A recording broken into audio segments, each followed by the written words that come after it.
I'm Claudia St. I'm the president of the Workplace Advisors. We are your advisors for all things workplace related.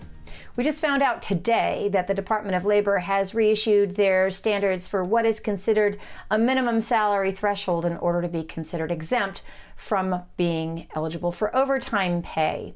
Currently, under the law as it exists today and through June 30th of this year, all employees that are earning less than $35,500 and change, or on a weekly basis $684, they have to be considered non-exempt. Anyone earning less than that on an annual basis or on a weekly basis has to be considered non-exempt, have their time tracked, and be eligible for overtime at time and a half for any work week, any hours worked over 40 hours in a work week in most places.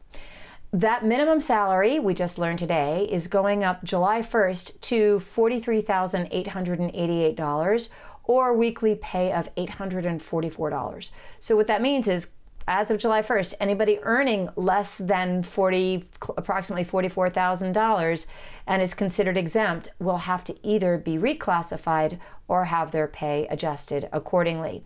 And that's not all. Effective January 1st, 2025, that minimum pay threshold is going up to $58,656 or a weekly pay of $1,128.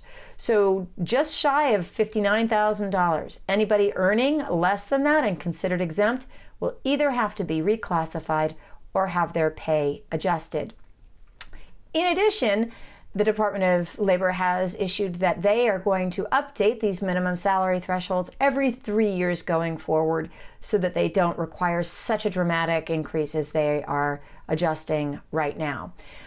So the good news is they phased in some of the pay adjustment. The bad news is it's going up higher than we had expected them to.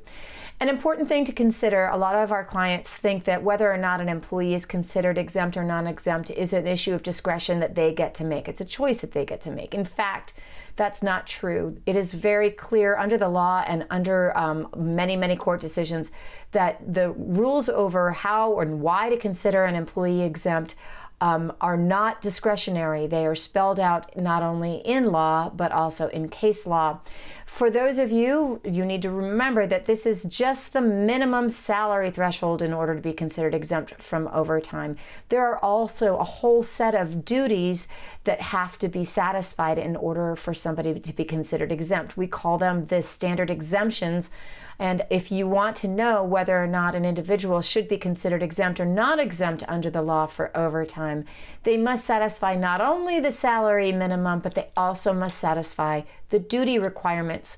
Those can be found if you Google U.S. Department of Labor fact sheet number 17A, or you could just call us and we'll help you determine whether or not your employees are classified correctly. And once you do an audit and see how many individuals you're talking about that are going to fall under those minimum salary thresholds, how are you going to treat them? What are you going to do? Are you going to reclassify them? It opens up a whole host of challenges for our clients. And we're here to help with those challenges, whether it is reclassification, what to do, and also how to prepare yourself going forward for the changes as they occur in the future. We thought this was important for all of our HR support plan clients. These are the folks that pay $139 a month, and we notify them whenever something big like this comes down and they need to know about it and need to come up with a strategy. We also thought it was important enough for us to share with all of our clients and all of the folks that follow us either on YouTube or LinkedIn, but also get our HR Monday Minutes. So here we are. We're here to help.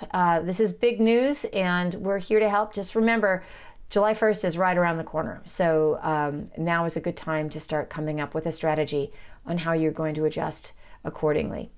I hope this helps. And of course, remember, we are here anytime you need to talk about how to deal with these workplace challenges. And we hope that you have a safe and productive workplace. Take care.